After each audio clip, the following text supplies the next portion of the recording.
لينا جلاشون ميت اكس اون ابسلون، الواي عندهم اسمها ابسلون، وبعد كلمه سولف لوزن، بدل كلمه سولف اللي هو حل لوزن. المهم نيجي نقرا المعادله. ما خلاص الماني، الفيديو مطلوب مش فزلكه.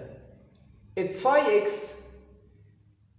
5x بلوس 3 ابسلون است جلاش 9، والمعادله الثانيه لجلاشون الثانيه 3 اكس مينوس فيا ابسلون است جلاش 5. فهنعمل ايه؟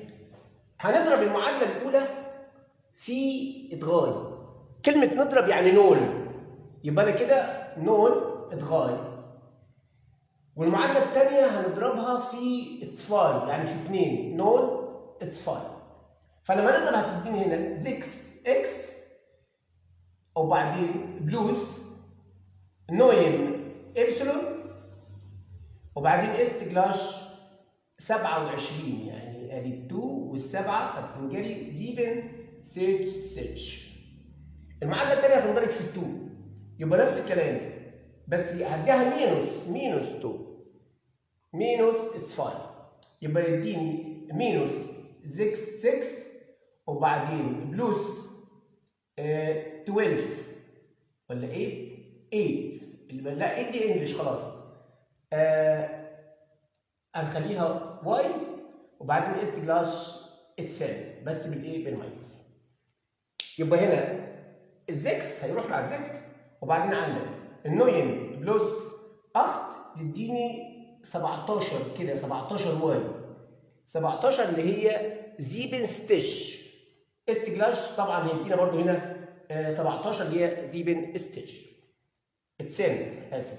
يبقى الابسلون است جلاش 1. نعوض في اي جلاشون عن الواي اللي هي الابسلون اسف بي او ان. هنا مثلا يبقى 5 اكس وبعدين بلوس ادغاي نول 1 است جلاش 9، يبقى 5 اكس است جلاش 9 مينوس ادغاي، يبقى 5 اكس است جلاش 6 يبقى 6 هتساوي است جلاش ادغاي.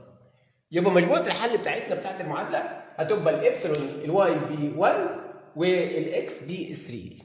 ده حل معادلتين بالطريقه الالمانيه.